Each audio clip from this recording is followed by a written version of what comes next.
खुलुमबाय बेयो बड'लेण्ड इंखं टेलिभिजन दिनै 31 जुलाइ 2025 बृहस्पतिबार खालि सानसेनि बरादखौ नोंथांमोननि खाथियाव लाबोदों आं सदानन्द दैमारिया।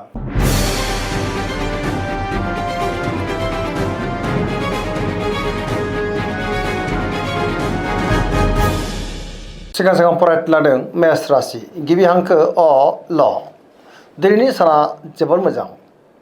गोदान खामानियाव दिनै आखाइ दोननो हागोन। सिगांनि बबेबा आद्रा खामानिया गोरलैयैनो मावफुंजानायाव गोसोआव जोबोर गोजोननाय फैगोन। गोथों आरो गोग्गो साननो रोंगोन, गियाननि आंखाल जानाय नङा। मावनो लानाय खामानिफ्रा गोरलैयैनो मावफुंजागोन।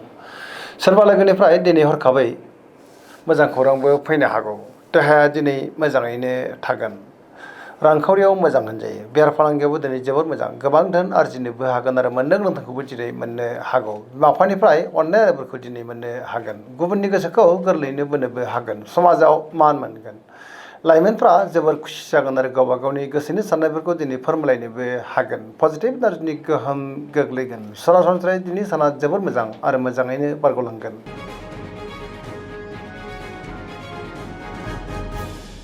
वृष राशि गिबि हांखो इ उ ब दिनैनि साना जोबोर मोजां। गोसोखौ दिनै जोबोर गोजोननाय मोनगोन। गोथों आरो गोग्गो साननो रोंगोन, गियाननि आंखाल जानाय नङा। गोसोनि बोलोआ बांगोन। सोरबा गोजाम लोगोजों दिनै बहाबा हरखाबै लोगो मोनजानानै गोसोआव गोजोननाय फैगोन। समाजाव मान मोननो हागोन। रांखावरियाव दिनै जोबोर मोजां होनजायो। मोननो गोनांखौ दिनै मोननो हागौ। बेफार फालांगियावबो मोजां मुलाम्फा मोननो हागोन। गुबुनजों मोजां सोमोन्दो लाखिनो रोंगोन आरो मोनफ्रोमबो खामानियावनो दिनै जाफुंसारनो हागौ। सुथुरखौ गोरलैयैनो फेजेननोबो हागोन। देहाया दिनै मोजाङैनो थागोन। अब्लाबो नाथाय जानाय लोंनायाव सांग्रां जानांगोन। जायखि खामानि मावामानो दिनै मोनफ्रोमबो खामानियावनो जाफुंसारनो हागौ। लोगोफोरनिफ्राय थोजासे हेफाजाब मोननो हागौ आरो पजिटिभ एनार्जिनि गोहोम गोग्लैगोन। लाइमोनफ्रा जोबोर खुसि जागोन आरो गावबा गावनि गोसोनि साननायफोरखौ दिनै फोरमायलायनोबो हागोन। सरासनस्रायै दिनै साना जोबोर मोजां आरो मोजाङैनो बारग'लांगोन।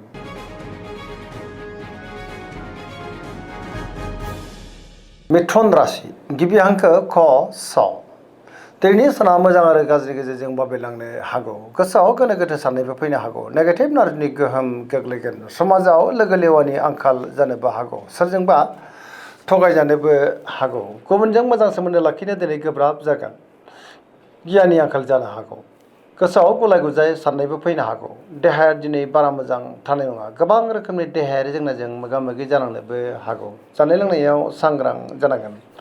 रांखावरियाव मोजां होनजायो। बेफार फालांगियावबो दिनै मोजां मुलाम्फा मोननो हागोन। अब्लाबो नाथाय सोरजोंबा थगायजानोबो हागौ। गुबुननि थाखाय दिनै नाङा फाङा जेंनायाव गोग्लैनांनोबो हागौ। मोनफ्रोमबो खामानियावनो दिनै सांग्रां जानाया गाहाम आरो नेगेटिभ एनार्जिनि गोहोम गोग्लैनोबो हागौ। लाइमोनफोरनि गोसोआ दिनै जोबोर उसुखुथु जागोन।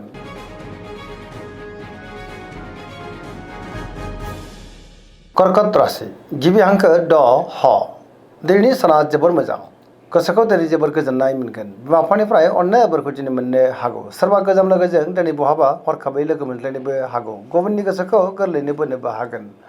गोसोआव पजिटिभ साननाय फैगोन। गोथों आरो गोग्गो साननो रोंगोन, गियाननि आंखाल जानाय नङा। मोनफ्रोमबो खामानिखौनो दिनै गोरलैयैनो मावफुंलांनो हागोन। रांखावरियाव मोजां होनजायो।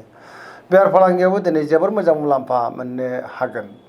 बिमा बिफानिफ्राय अननाय बोरखौ दिनै मोननो हागोन। न'खराव बिसि फिसायनि गेजेराव अननानै फैगोन। बिदा फंबायजों मोजां सोमोन्दो थागोन। सरासनस्रायै दिनै साना जोबोर मोजां आरो मोजाङैनो बारग'लांगोन।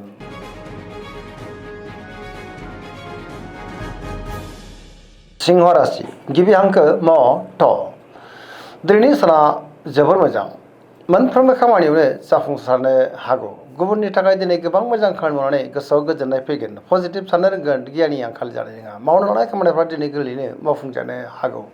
सोरबा लोगोनिफ्राय दिनै हरखाबै मोजां खौरांबो फैनो हागौ। बहाबा दावबायनो एबा हान्थिनो खाबु मोनगोन आरो मोजाङैनो हान्थिनोबो हागोन। रांखावरियाव मोजां होनजायो। बेफार फालांगियावबो दिनै जोबोर मोजां मुलाम्फा मोननो हागोन। गुबुननि गोसोखौ गोरलैयैनो बोनोबो हागोन। न'खराव बिदा फंबायनिफ्राय थोजासे हेफाजाब मोननो हागौ।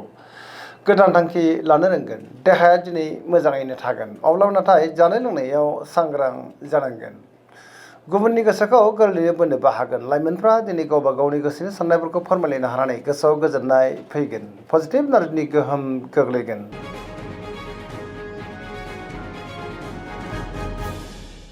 कन्या राशि गिबि हांखो प ट दिनैनि साना मोजां आरो गाज्रिनि गेजेरजों बाबेनलांनो हागौ। गोसोआव गोनो गोथो साननाय फैनो हागौ। गावनि गोसोनि साननायफोरखौ दिनै गुबुननो फोरमायनो गोब्राब जागोन। माबा नङा मोनसे जेंनाजों दिनै मोगा मोगि जानांनोबो हागौ। गुबुननि थाखाय नाङा फाङा जेंनायाव गोग्लैनांनोबो हागौ।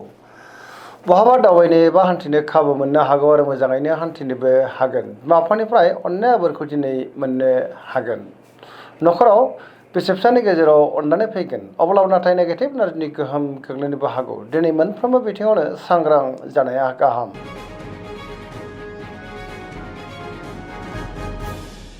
तुला राशि गिबि हांखो र ट। दिनैनि साना मोजां आरो गाज्रिनि गेजेरजों बाबेनलांनो हागौ।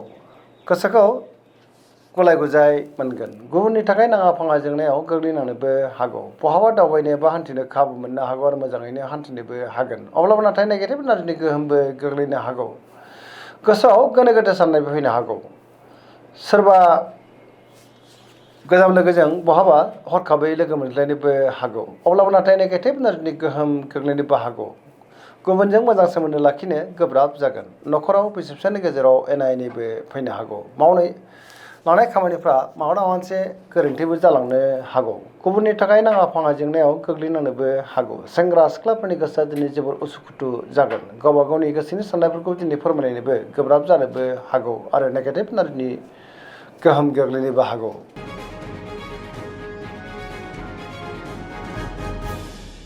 वृश्चिक राशि गिबि हांखो न स।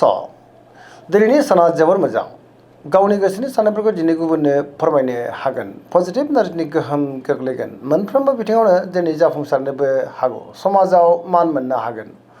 मावनो लानाय खामानिखौ दिनै थि समावनो आरो गोरलैयैनो मावफुंनो हानानै गोसोआव गोजोननाय फैगोन। गुबुननिफ्राय दिनै थोजासे हेफाजाबबो मोननो हागौ। गोसोनि साननायफ्रा मोगथाङाव जाफुंगोन। गोसोनि बोलोआ बांगोन। न'खराव बिसि फिसानि गेजेराव अनलायनाय फैगोन। रांखावरियाव मोजां होनजायो। बेफार फालांगियावबो दिनै जोबोर मोजां मुलाम्फा मोननो हागौ। देहाया दिनै मोजाङैनो थागोन। गुबुननिफ्राय दिनै थोजासे हेफाजाब मोननो हागोन। फरायसाफ्रा फरायनायाव गोसो दुंखांगोन आरो मोजां फिथाइ मोननोबो हागोन। सरासनस्रायै दिनै साना जोबोर मोजां आरो मोजाङैनो बारग'लांगोन।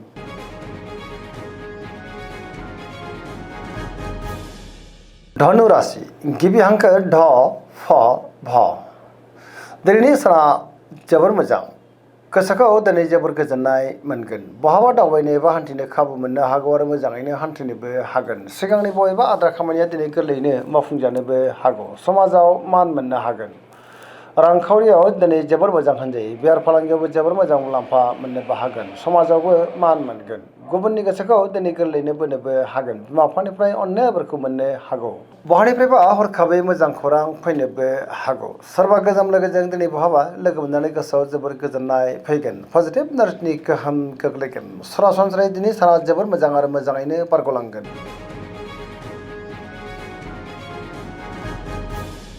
मकर राशि गिबि हांखो ख ज। दिनैनि साना जोबोर मोजां। गोसोआव गोथों आरो गोग्गो साननाय फैगोन। गियाननि आंखाल जानाय नङा। सोरजोंबा बाख्नाय जानोबो हागौ। बहाबा दावबायनो एबा हान्थिनो खाबु मोननो हागौ आरो मोजाङैनो हान्थिनोबो हागोन। रांखावरियाव मोजां होनजायो। बेफार फालांगियावबो जोबोर मोजां मुलाम्फा मोननो हागोन। अब्लाबो नाथाय खरसायाबो बांनो हागौ। सोरबा गोजाम लोगोजों दिनै बहाबा हरखाबै लोगो मोनज्लायनोबो हागौ। सिगांनि बबेबा जेंनाया गोरलैयैनो सुस्रांजानायाव गोसोआव जोबोर गोजोननाय फैगोन। सेंग्रा सिख्लाफ्रा दिनै गावबा गावनि गोसोनि साननायफोरखौ फोरमायलायनोबो हागोन। पजिटिभ एनार्जिनि गोहोम गोग्लैगोन।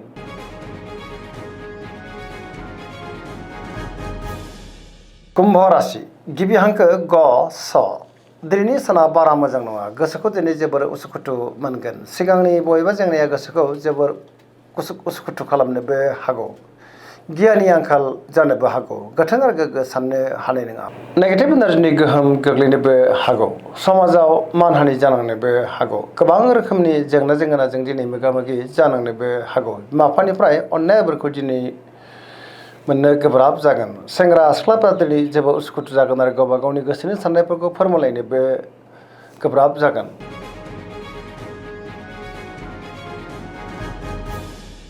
मीन राशि गिबि हांखो ड स।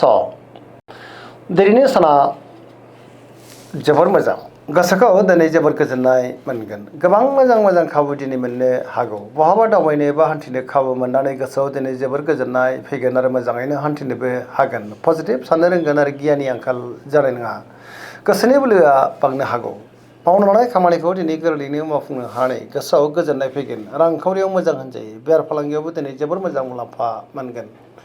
लाइमोनफोरनि गोसोआ जोबोर खुसि जागोन आरो गावबा गावनि गोसोनि साननायफोरखौ फोरमायलायनोबो हागोन। पजिटिभ एनार्जिनि गोहोम गोग्लैगोन। फरायसाफ्रा दिनै फरायनायाव गोसो दुंखांगोन आरो मोजां फिथाइ मोननो हागोन। सरासनस्रायै दिनै साना जोबोर मोजां आरो मोजाङैनो बारग'लांगोन। दिनैनि राशि फरायनाय एसेनोसै। जोबनायाव बेखौनो खावलायो जाहाथे नोंथांमोना सानफ्रामबो जोंनि बे बड'लेण्ड इंखं टेलिभिजनखौ नायबाय थायो आरो साबस्क्राइब खालामो, लोगोसे लाइक खालामो आरो शेयार खालामो। एसेनोसै, गोजोन्थों।